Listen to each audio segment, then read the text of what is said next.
Hi, I'm Sue Greenwald with Awakened Stories, and I'm here today with Deanna Carr. Hi, Deanna. Hi, how are you doing? Good. Deanna's with a brand new site called Mystical Moonlight, and I'm here today to do her Becoming Awakened story. But it's kind of a story of her life, but how she became spiritually awakened. It's always so interesting to other people. Yeah, everybody has a unique story, and there's always that one moment that, triggers their awakening. Um, so everybody has something different. For me personally, it was, going to the studio with you. Mhm. We'd go in and we would do these channelings and do guided meditations. And I remember going in, I think it was like 13, 15 at the time. And I would go into these really deep meditations and I come out with these like hour-long stories. And people would be like, oh my goodness, like that's really intense. And I'm like, that's just what's coming to me. So later on you opened up your yoga studio and we did those monthly meetings and people would come in, and I remember one of the vendors was a reader, and she was like, oh, I think you'd be good at this. So she did like a small reading for me, and then at the end of it she hands me a deck of cards. She goes, Right, read for me. right. And I go, okay, I'll read. I have no idea what I'm doing, but I picked up the deck and I pulled some cards and I just started going with the flow. And she's like, this is fantastic. Like, Right, like, right, are you sure you haven't done this before? And once I started doing that, um, right. she handed me the card and said, keep them. So that's how I got my first deck. And that's kind of what went on to that route of oracle and reading, and knowing that I was a psychic and Right. that I was good at it. Right, right. Well, I was there sitting with you during that event, and that was very Mhm. interesting. I believe I've written a blog about that already, but I want to back up a little bit. Before, say, I took, all right, so for those that don't know on this video, I'm Deanna's mom. And Deanna has been what I'd call my right hand man. I would always say, we've got to do X, Y, and Z. And it always meant her. She went with me everywhere and did kind of all the work. Yep. so so I started teaching yoga when Deanna was probably in, I don't know, grade or middle school. And I started a yoga studio, and I would take Deanna with me to various meditations. Once a week or twice a week, we would go, and she would have, now, all of the guys that are, my age, we would be like, oh, well, I had trouble letting go. And, oh, I saw whatever. She would have hours worth of really cool stuff come through. And we were all, like amazed. And we said, you need to draw this, you need to write a book. It's just beautiful stuff. And we could talk about that sometime because it was extremely detailed. And you always seem to have Archangel Michael with you. You always had a whale, you always had a tiger with you. And a lot of Mhm. times she went into meetings inside of a tree. So when she would go to the bottom of the tree, remember, it would expand out to Yep. be a full-size room. And there would be, I think, insectoids and all sorts of beings under that tree with you, Yep. remember? So, Yeah. so Dee and I, I know her well, and we've had the coolest experiences. And I always go to her for like answers. She's easy. She can tune in very easily, where for me it takes a little longer. Yes. So uh, when I started my yoga studio, I would have these monthly, I'd call them wellness days. We'd have vendors come in and do their services and all of that. And Deanna would do various things. I don't actually remember what you did at the time, but she started reading at that point.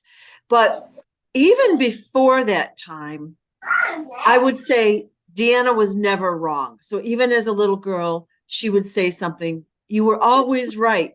I didn't always listen to you, but it took me a few years to realize you were always right. So basically, Deanna, would you say that you had a religious upbringing, or was that did that have any factor with your spiritual awakening? That's a good question. We were not really religious. I mean, we went to church once in a while. We tried it out. I have family that's really religious, but personally, I am not. A lot of people ask me why. And for me, I am not religious because I don't think that I have to go to a place to pray. If I want to be spiritual, I know there's a higher power. I know there's something else out there. So I'm not blind to Right, that. right, And I know I've been guided. I get all my information directly from a higher power. right, So I just wouldn't consider myself religious. And I don't think that being around people that were religious really influenced it. It was just, I think what really brought it into light was the idea of there is something beyond me, and right, how can I accept that, and how right. can I figure out what it is. And so that kind of led me down my path. Right, right. So when you really started doing these meditations, you would say it assisted you to open up a little bit faster. Because what I was saying a little bit ago was, as a little girl, you were very tuned in. Mhm. And, I'm in the business even, and I never really, it never clicked, because I thought, oh, when she gets, like, I thought you had to take my path, is really what it was, that you had to Yeah. learn the hard way. And like I said, you were never really wrong. I'd ask you questions, you'd have the answers, or you'd point things out, and I'd be like shocked. And it was probably around the time you were 10 or 11. I was like, oh my God, I Mhm. have discounted all her abilities all this time, you know. And that's when I started taking you to the meditations, and we would go to crystal shows and things like that. I would take Yeah. you everywhere I went. Yeah, so So, I probably, I mean, it's hard because I mean, I don't fully yeah, remember when I was that young, but I do know like there's a few memories that I still have from just a knowing. right, And I just had this intuitiveness that I right, couldn't really understand at the time, because it, for intuitives, it is what it is. Like you just right, know, and most people either they accept it or they don't. right, And then like I said, going to the guided meditations really opened that one, because they were really in depth. I do like doing guided meditations. It's right, really fun to do, and it's easier for those that don't like doing or meditations in general, but it really helped me to open up and to understand that I did have a little more like power and gifts. And being able to explain what I saw to others without having any judgment helped me to open up even more, because right, when you're coming out of a meditation with these to some might be crazy explanations, not having judgment or being like, oh, you're crazy, is a pretty decent way to come out of them right, and right, give you that backing so you can continue and figure out what they even mean. right, right. Yeah. And I remember, like I said, there were certain key figures always in your meditations, and I hope that you remember them, because they would make an amazing book, Yeah. or art, like just the artwork alone. And they were always so uplifting and playful and informative for me. Mhm. I had some great success with those meditations as well. Obviously, I kept going back, but never to the extent that you had.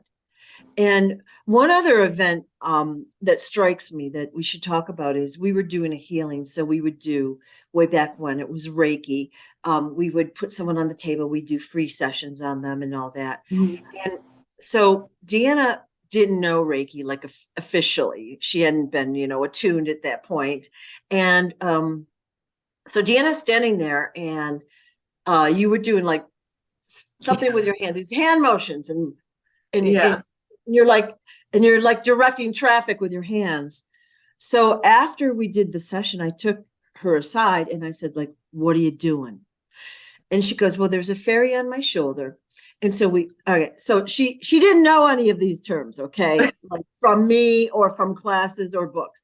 She goes, the fairy said, take the chakra out, flatten it, open it up, clean it, spin it, blah, blah, blah, and put it back in. And I'd be like, floored, floored, because at that point, I was learning still, but like I learned the super hard, long way where she knew all the terms and how they all worked without anything. Do you remember that? I do remember that. That was the start of my fairy healings. Yeah, it Yeah. was it was me understanding that there's more, Yeah. and I'm really in tune with fairies and nature and animals. Right. So part of that was using and working with the fairies to heal the body and the chakras. So what you're referring to was me working with the fairies, giving them, what they're supposed to do. And it was, everybody's different. So some might think that this sounds crazy. Some might be like, oh, I can see this kind of thing too. But for me, I see in my head. So it's visual. So I can see the chakras. I can flatten them. I can pull out the junk and then reform them and get them spinning up to where they're supposed to be and sometimes higher. This way, your energy is flowing better. And as most of us know, we're running off of energy. So Right. having your chakras in balance is so important. Right. So this technique is very different from what most people are doing. So I did take, Reiki classes from you later on. But what happens is I started to intune my own intuitive skills Right. and Right. my work with fairies and Right. redeveloped to work with the fairies Right. and create that new healing power. Right. It's so are you still working with the fairies even now? Of course. Yeah. I mean, fairies are in every day. Right. The big thing right now is, having them in the garden and trying to bring in the lights. So an easy way to bring in fairies is actually rainbow lights. Having a crystal in your house where the sun hits to bring in that rainbow, you'll bring in more playfulness. Your energy and your vibrational pattern will increase. So there's a lot of positive effects with bringing in like fairy Right. energy. Right. Okay. I remember at my second studio, you had done another fairy healing, but it was an event that we promoted, and we basically all laid on the floor, and Deanna just walked around and did whatever she did. Mhm. And I was a participant. It was extremely powerful. And you said you saw some people in the room had fairy wings, some had angel wings, like you saw their true origins. And Yeah. So I yeah. can, like I said, I get these visions, I get these clips. So, doing a healing, you get clips of what other people's true identities are. So yeah, when I was doing that, I would get clips of that along with being able to see the fairies that I was Yeah. working with. Yeah. Yeah. So if you see someone, let's say you're walking through a grocery store and you see someone that's hurt, can you ask the fairies to work on that person? Or do Oh, of you? course. Yeah. You can ask them to. Now, the difference is the will. I can, ask the fairies to heal this person, but if that person doesn't really want help or isn't looking for it, Right. the fairies won't help because Right. their will is more important.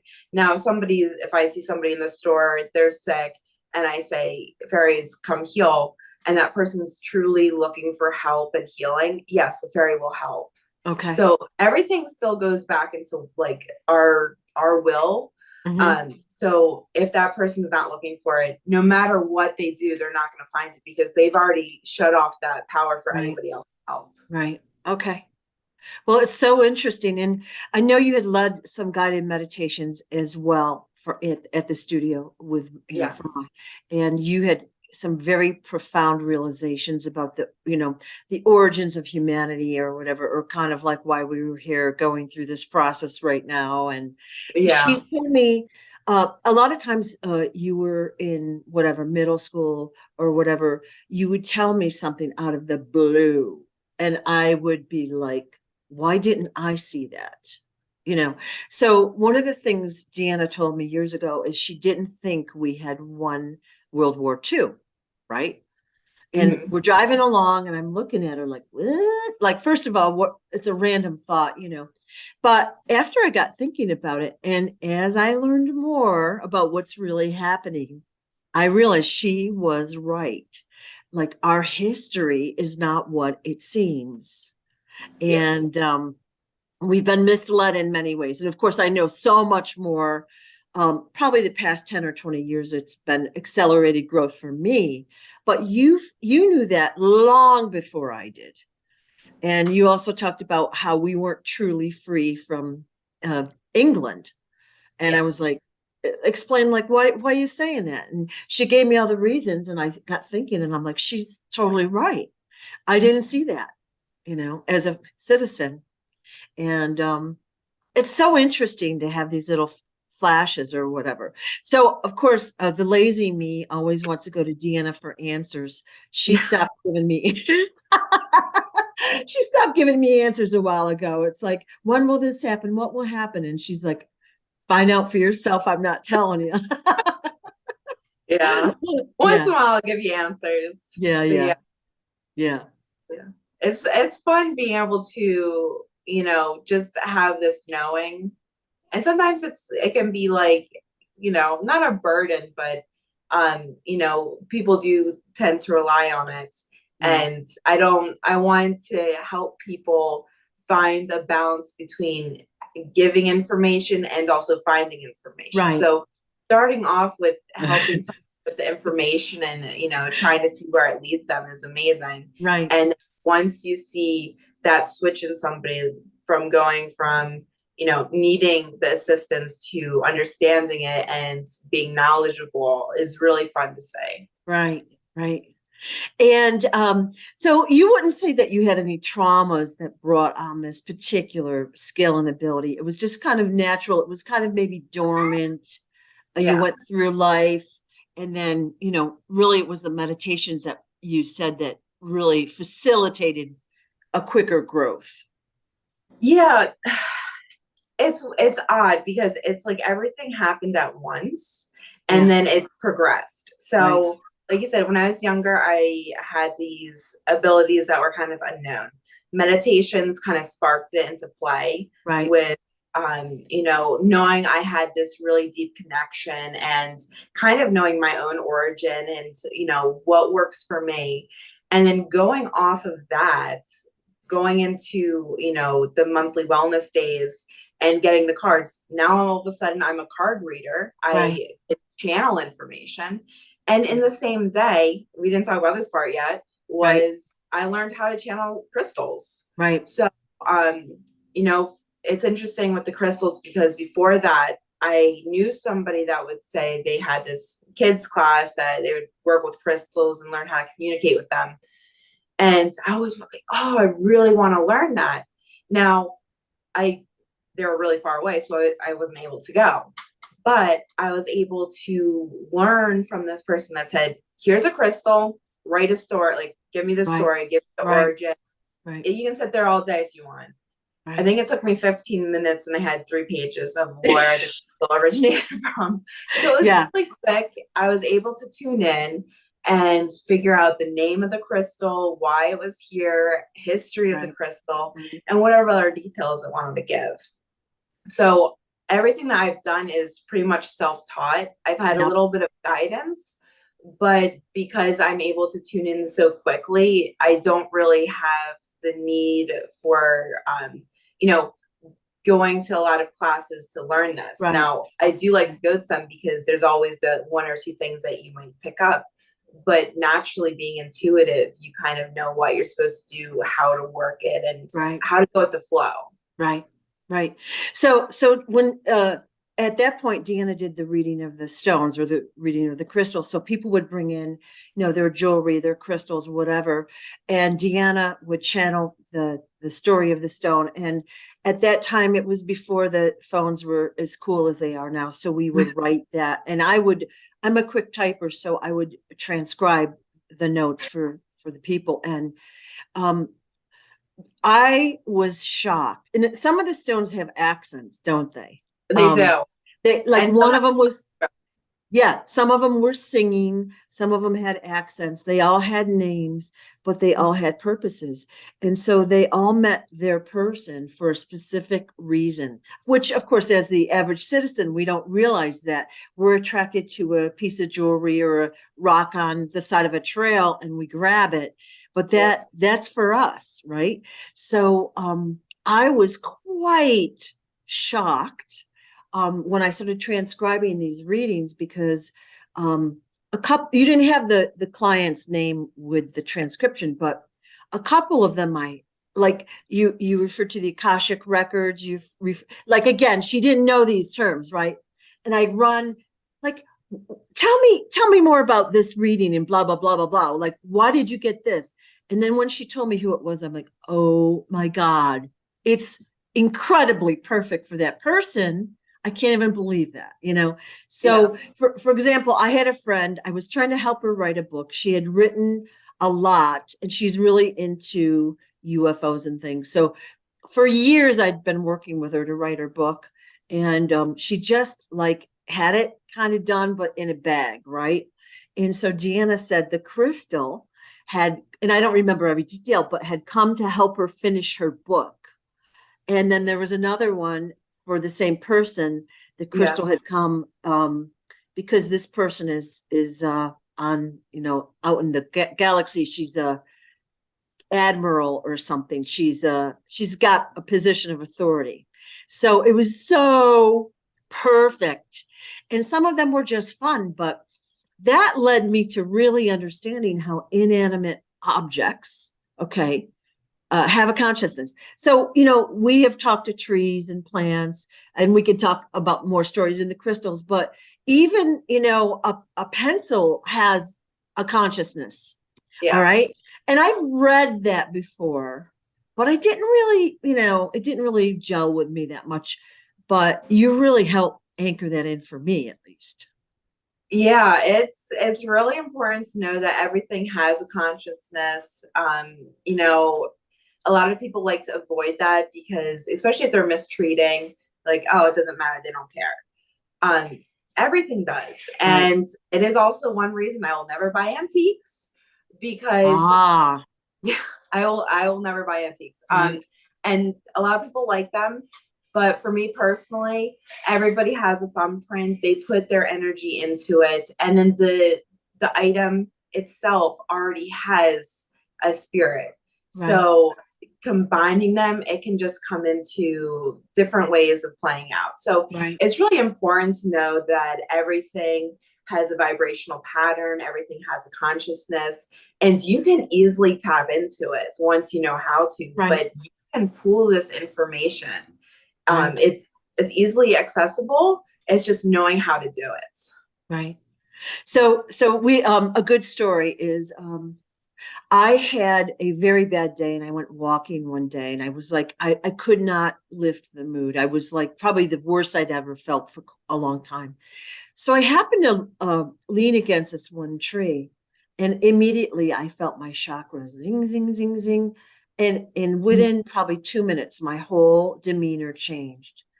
So I'm 2 miles from home. I book home and I asked Deanna, can you come out to this tree? So she explains to me how a crystal has a mission. So the crystal you're attracted to is for you. Well, this tree was a tree for me. Like I had always admired it. Like, you know, you'll be walking through a woods, for example, or along a trail, and one tree just grabs your attention. Well, that tree had always grabbed my attention. So she kind of explained that. And then she said, well, this tree has fairy eyes all over it too. Yeah. So I used to go and visit the tree whenever I needed kind of a healing and a clearing. So fast forward a year later, maybe we have a snowstorm, and there was this one tree I used to admire, and it was a beautiful tree. I called it Grandpa's tree because it looked like a tree my grandfather used to sit under. So we went for a walk, and I was hugging trees and talking to the trees. And they all said, thank you. Deanna was with me and she translated their messages, but they were all like, thank you. So we went into where this tree was situated and I leaned up against a tree. I hugged the tree. And at first she got nothing. I felt nothing. She got nothing. And then she said it was talking to her about something about the blue fairies. And it was talking in a language, a cosmic language, and it didn't want to talk to you. I'm like, okay. So we go home. I call a few friends. What do you think I should do? And one of them said, have Deanna pick some gifts out for the tree. So we picked a few shells and a couple crystals. We put it in the bark. We put it around, which, by the way, they were gone within a couple of days. But do you remember that? What the tree said the Yes. second visit that day? All right. Yeah. Yeah, it was, I mean, it was hard to understand. I do remember that. Yeah. It, you know, like I said, even for the crystals, sometimes they come through with, you know, different accents. Some of them have talking a different language. Most of the time, I'm able to either translate or get them to talk in, you know, my language. Right. But for that tree, it was stubborn. Yeah. So giving the there has to be balance. So part Yeah. of that was the tree gave that first time, and coming back the second time, it wanted to have the balance back. So giving those gifts balanced it out. So then we were able to communicate with it. We were able to go and, you know, work with it still. But having balance is really important. And that was what the tree was really looking for. Right. I remember the message something like this. I actually wrote a blog on this too. The tree said it was very angry because of the development, you know, the housing development and the roads and stuff in that area. And it was really upset because of how we were treating the earth. And then it was upset because it didn't have visitors. So it lived in this giant piece of land in front of a mansion that looked abandoned. So it didn't have visitors. And it said even the animals hardly come by anymore because like there's less and less as we develop the land. Mm-hmm. And it apologized for not talking with us. Remember that? I do remember that. And Yeah. you would stop by more often. Yeah. And I think we started leaving more gifts, and we noticed that squirrels were starting to be in the area a little bit more. Yeah. So by opening up that, you know, that communication with it, we were able to actually help it and, you know, give it something that it was looking for. Right. Right. So really everything has a consciousness. Like, you know, we can see animals. Oh, you know, people are starting to realize animals have consciousness. Like, duh. I don't know why. I don't know why, especially any pet owner, especially when you have multiple pets, you can see their personalities. Why would you not think that they have thoughts and feelings? I don't understand that. Yeah. But then plants, they've done so many studies on plants, and plants have consciousness. They know when you're going to cut them or whatever, burn them, and all of that. And so that we can take. But then the mineral kingdom, we think, well, it's just a rock. And I have actually tuned into some of my crystals. Like I have a couple big ones, and I was like, I wonder what their names are. And one said Henry, and I'm like, oh, okay. Yep. And the other one was James, and I didn't name them. I would never have picked those names, but that's their names. Yep. Sometimes they pick interesting names. Yeah. Some of them, I've had a few crystals that I've read, and I had to ask them to give me a nickname because there was from a different language. Yeah. And it was I didn't know how to pronounce it. Yeah. So I was like, can we get a nickname? Yeah. So as long as you're willing to work with them, they are more than willing to work with you. It's just like I said, learning how to tune in with it. So like, you know, asking a simple question and it just naturally occurs. Right. You don't always need to have like sit down for hours. Sometimes you just have to ask and it comes to you. And that's really important, is getting out of that zone of that fear of, you know, am I going to look crazy if I start talking to this crystal? Yeah. Well, no, you're not. You just have to ask some questions and then you'll know all about it.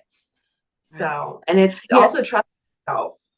Yeah. And I think too, it's when you're relaxed. Like if you are in a relaxed state, intuition comes to you more easily. Like in the shower, we're usually not like all clenched up and tight, right? Mm. We're like enjoying the sensation of the water, and we're thinking about what we're doing next. And it's not a Mhm. serious thought time. And I get tons of intuitive hits. I keep no paper in my bathroom because I'm in the shower. I'm like, oh, I gotta write that down, so I do, Yeah. and You yeah, never know when they're gonna hit you with the yeah, information. And I yeah, tell a lot of people that they should write their information down, yeah, especially later on, because if you don't remember it, yeah, it is hard. And being a reader, I don't write down my information. So most of my readings I might forget about, or bits and right. pieces. I had one client, I usually forget the reading, and when she sat down, it was like it just came flooding back. And then I Awesome. realized, I had this is what happened in the last reading, and then I can compare and contrast. Right, So it's supposed to be just guided through. So right, you're supposed to just be talking and just letting it flow. So allowing that flow to happen right. is important. But once you know what's going on, if you're on the other side of that reading, you better be writing down or recording, because Yeah, sometimes there is no rewind button. So if an yeah, information comes out, it's out there yeah, already. yeah, yeah. Let's talk about your dragon egg. That story. Like I've written this up too. I've written most of these stories up. Not all of them are on my site, but many of them are. But I took a retreat group to Sedona. Well, what would you say? Well, you were 21. Yep. So a So while, 9 years not ago. that many years ago, but a few years ago.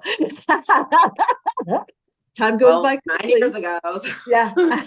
So, and it was her 21st birthday here.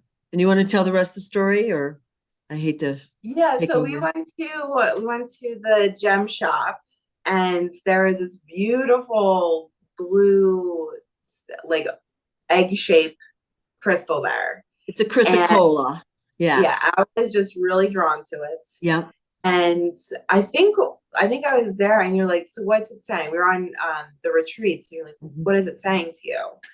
And I kept going off about how it's a dragon egg, and it needs the support, it needs the guidance.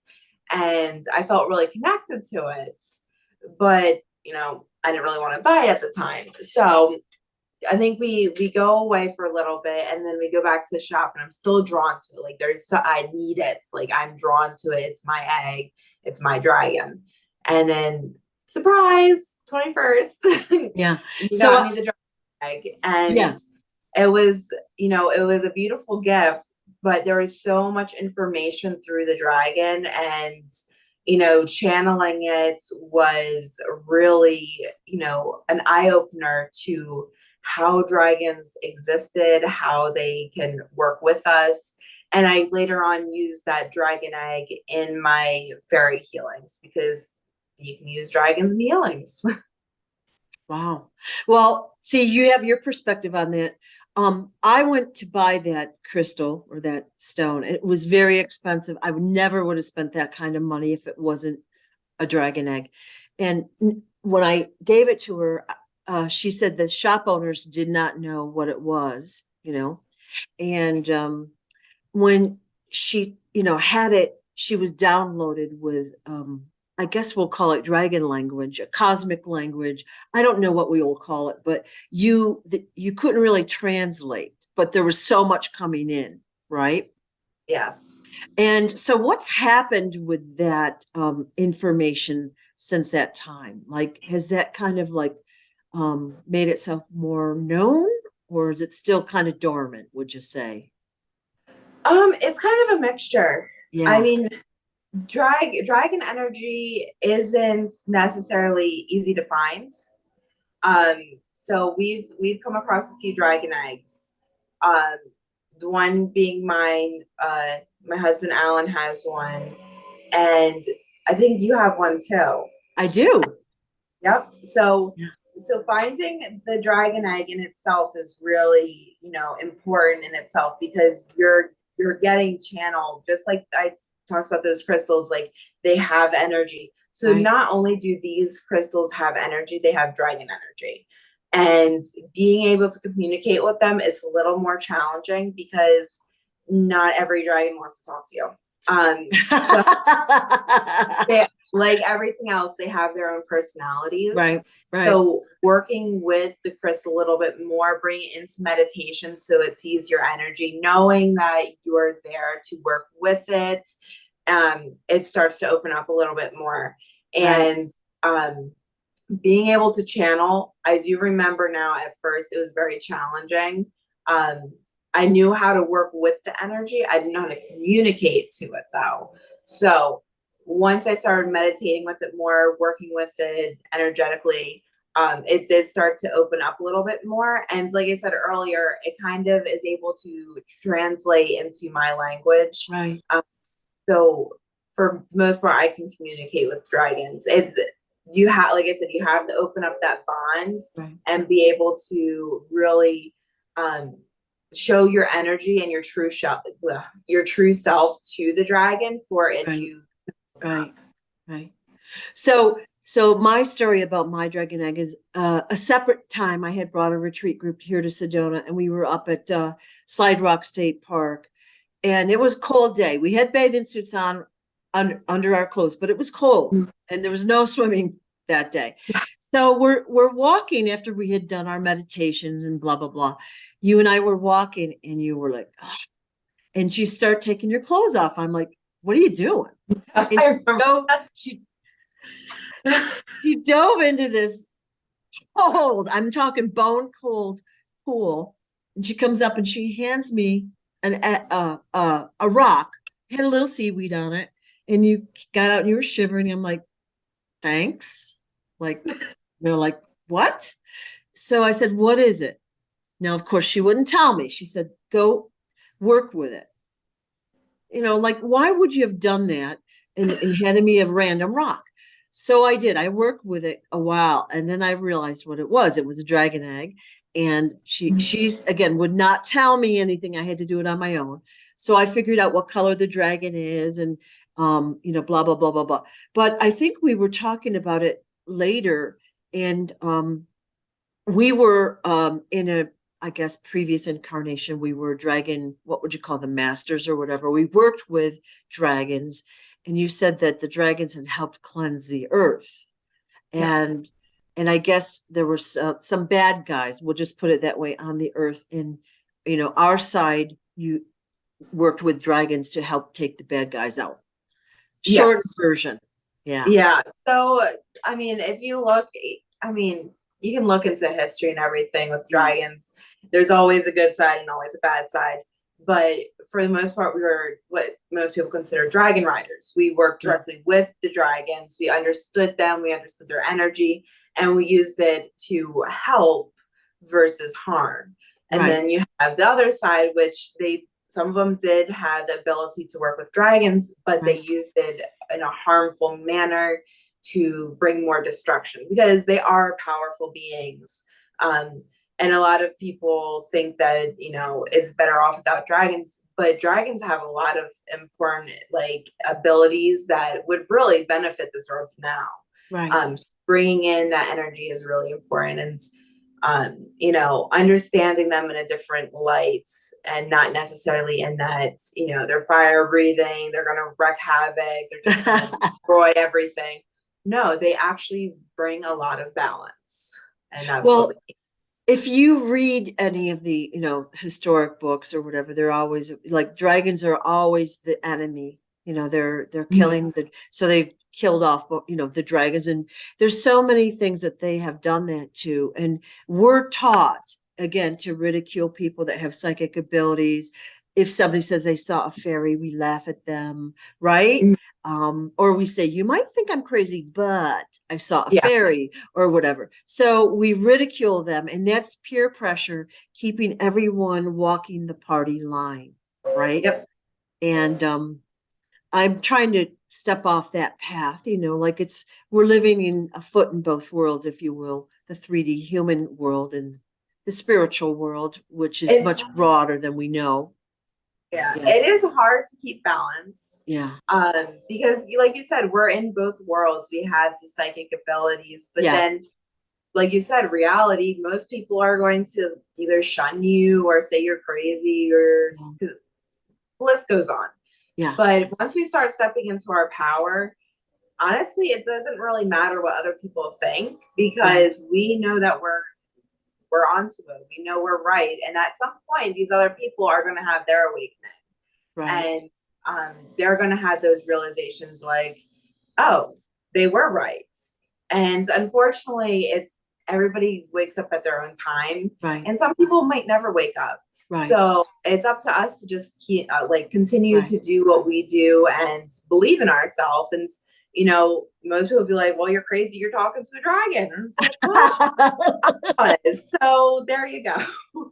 Right. But it's important to bring in this energy. Like I said, dragons are really powerful beings. And bringing in that energy and honing it in and developing it in different ways can be very beneficial. Awesome. So you have seen, now I have visited you. Deanna lives in Florida now, and she has seen UFOs in the broad daylight. Okay. So one time I was, you had to go to work or something. And I don't know, going to the airport. I don't know, but I was at your house and you sent me a picture you had taken at that moment of, I think it was just one UFO over your school or something. Yeah. And then, it was a little further away, but I was going to work and that's when I saw it. Yeah. Yeah. Yeah. And then another time was I was coaching soccer and we went to we had a game and it was just in the middle of nowhere. And it was past Kissimmee. I forget the name of the area, but all of a sudden we're on the field and I tell my assistant coach, I'm like, look up in the sky right now, because she was into spiritual stuff too. And we're both like, oh my gosh, it's a UFO. Right. So of course we tell, the soccer girls, we're like, guys, there's a UFO. Look, you can see all the lights. You could see them. Like, there was no doubt. You couldn't record it though. I tried. It was a little too dull, so you couldn't really see anything. Yeah. But it was huge. And I've seen these before with my husband, 10 years ago in their front porch. And the lights, they circle and they go and see patterns and they go back out and they come back in, go out, come back in. And it was like that for the whole game. And of course the girls are freaking out. They're like, oh my gosh, the aliens are going to come get us and all that. I'm like, if they were gonna, they would have done it by now. Like,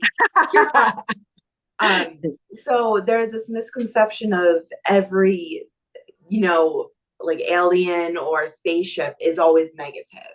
Right. And that's not how it is. Right. There's always good and bad. Yes, some of them are bad and some of them are good. But I'll tell you right now, most of the bad aliens are actually in human form compared to on a spaceship. Right. So I like to tell people, if you see one, most of the time it's probably the good guys. They're trying to defend us without us even knowing. Yeah. And see, they're trying to adhere to galactic law. And I think that's coming to an end pretty soon. But they're up there like crazy. And so even in the broad daylight, you see it. I have some video your husband sent me. I'm going to say a year ago. He's screaming. He's like, what is that? And it's so funny because he's so excited, Yeah. He called me. He's like, do you see it? Do you see it? I was like, what are you talking about? I'm still trying to get the girls ready for school. And he's like, I the video of it. I sent it to your mom already. Like, see this. And it was crazy. It was this like flaming ball. Yeah. And I forgot exactly like how it moved, but then I think it just disappeared. Yeah. Like it was there for a while and then just gone. Yeah. Yeah. That was cool. Yeah. And then so you've seen UFOs in the daylight, as again, we've brought our groups to Sedona before, and we used to go look at UFOs at night. You can see them going by. Oh, golly, it's crazy. But during the day, I just walk out, and if you're looking up at the right time, you'll see them. And sometimes you're like, did I just see that? But like, I'll be driving, and I will see them in broad daylight. And sometimes you can't pull over and take the picture or whatever. And sometimes they don't turn out good, but I see them all the time. I see lenticular clouds all the time, rainbow ships during the day. So it's becoming more and more and more prevalent. Plus, with us having the data phones, it's easier to take the pictures of them now and the video. Yeah. Yeah. And during the day, they like to hide more in the clouds. Like you're not Yeah. gonna fully see them in form. Yeah. Versus night when you can see the lights, you Yeah. can see the movement. So if you're gonna go looking for them, nighttime's the best Yeah. for that. Yeah. Yeah. It's easier. And now one time we were on the top of the Bosnian Pyramid of the Sun. Oh yeah. Okay. And so this was 2018, I think. I think it was 2018. So, I think anyways, doesn't matter. We were up at the top, and Deanna says, I see a giant walking by. And I'm Yeah. like, what? And so she saw a giant walk by that was as large as the mountain. It was huge. Mhm. So that leads us to another topic of interesting discussion is giants and other creatures that we don't even know exist or we're told are not real, the mythical creatures. So everything that we find mythical is actually a real thing. And now they're coming out with videos and images of found skulls, footprints, and all that, especially for the giants. Right. Now, most people find giants to be harmful beings. Now, there are some that are more harmful, just like anything else. There's good and bad. But not all of them were bad. Some of them were with us. And of course, they got killed off but what most people don't know is they are still alive. And they are, even dragons, they are still alive.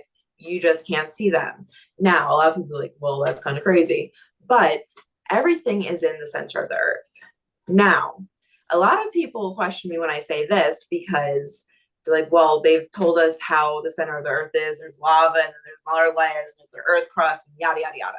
Well, first off, how do they know that? I mean, they have like some crazy, way to look into the center of the earth. That is a made up thing. I just don't understand why anybody actually believes that. But moving That's what forward, we're taught. That's what we're taught. Yep, it's actually another earth inside of our earth. So it's hard because it's like I can see it in my head, but nobody else can. Have you ever seen the Journey to the Center of the Earth? Yeah. Where they find the entrance. Now, not everybody can get to it because you do have to find the entrances. You have to find the ways to get into it. And usually it is dangerous. We're not just going to go on a scavenger hunt looking for it. But when you go in, it is luscious earth. Everything is larger. Everything is healthier. And it is beautiful. This is where everything that has kind of disappeared on this planet has gone. Right. They've gone to the inside. One, it's safer. But two, this is actually where most of us drive from. We just don't realize it. Driving from the center of the earth, where do you think we came from? A lot of people have that conspiracy of, where do they think we came from? But most of us came from the center of the earth. We wanted to have a little bit of change. We wanted to see what was on the outside. There's more. We're discoverers. So once we came to the outside, most of us forgot how to get back in. Time goes on. We start to shrink. We start to become these things.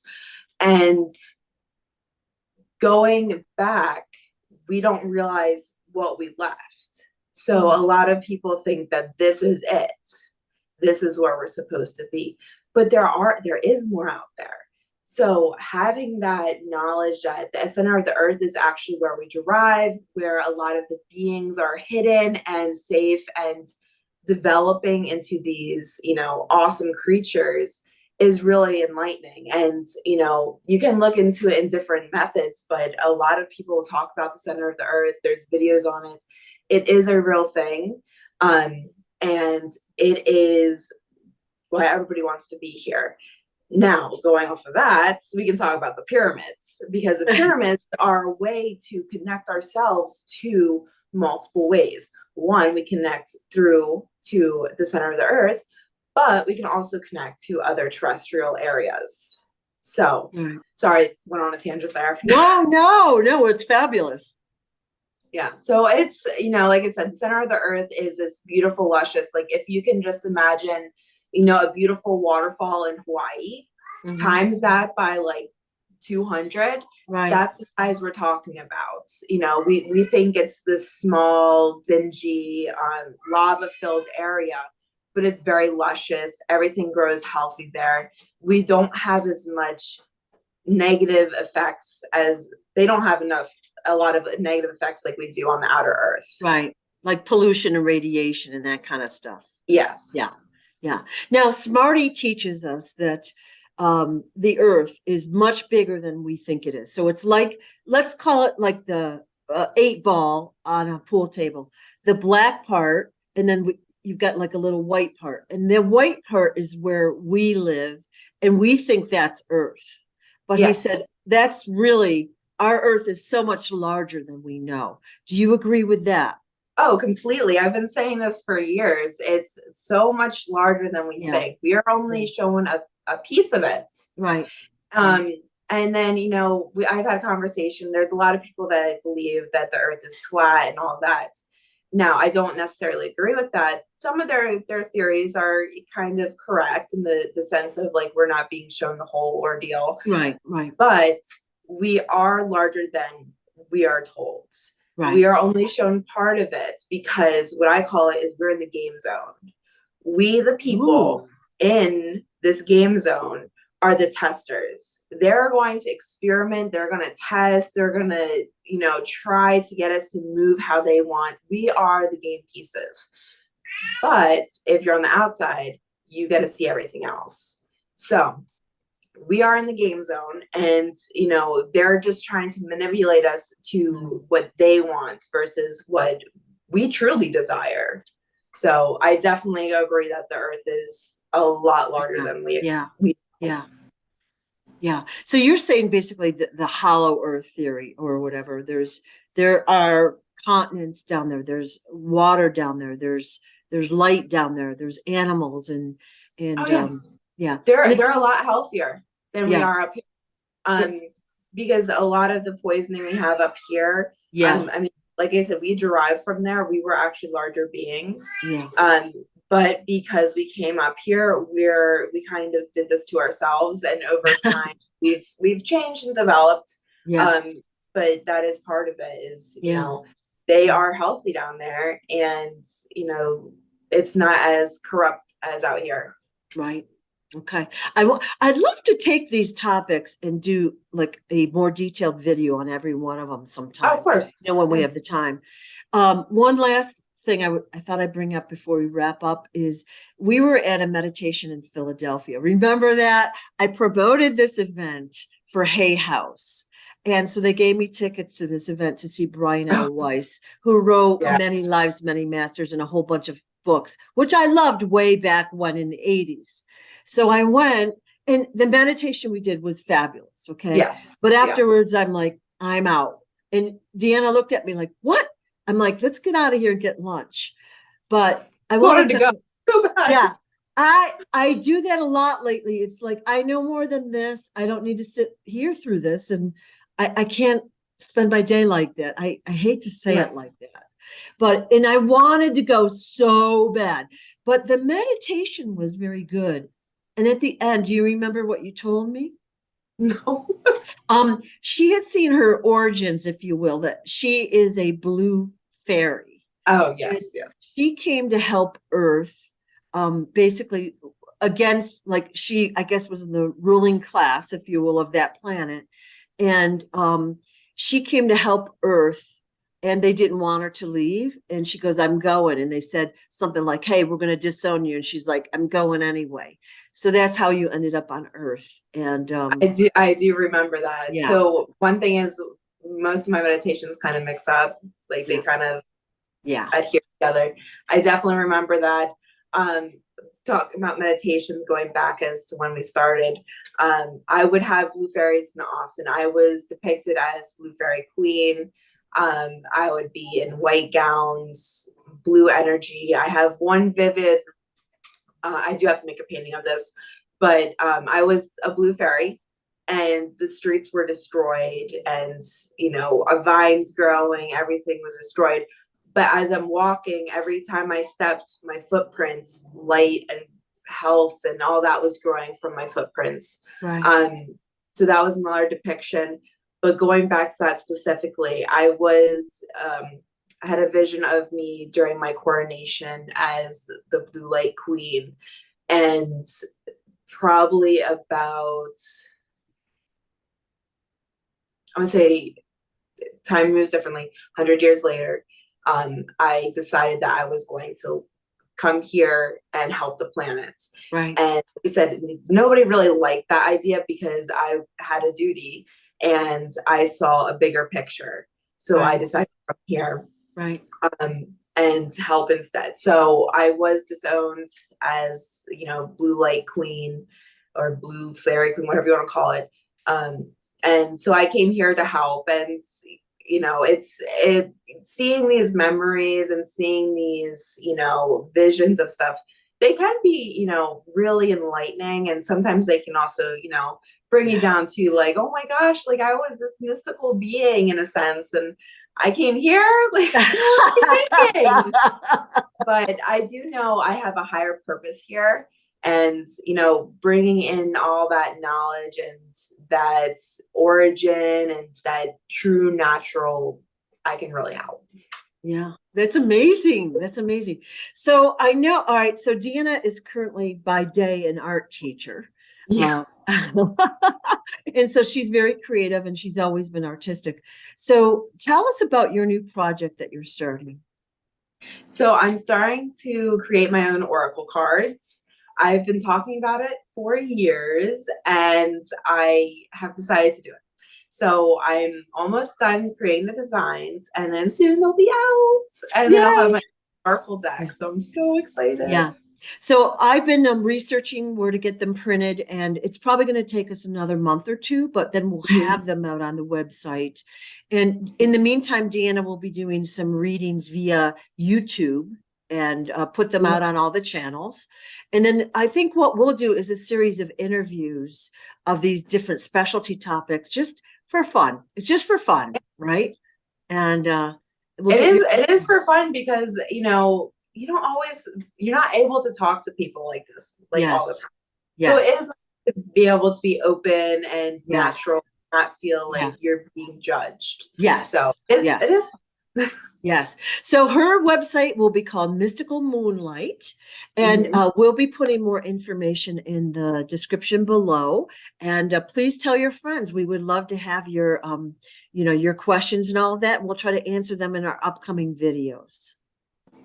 Yep. Right? I'm so excited. Thanks so much, Dee. I really appreciate your time. Thanks. All right. Bye-bye. Bye. Hi, Sue again. I wanted to summarize to show you how versatile Deanna is with her knowledge and her interaction with mystical creatures, with all sorts of interesting things in psychic phenomenon, and her intuition is spot on. And like I said, I've been banned from asking her questions because I asked her so many questions years ago, she kind of got fed up with me.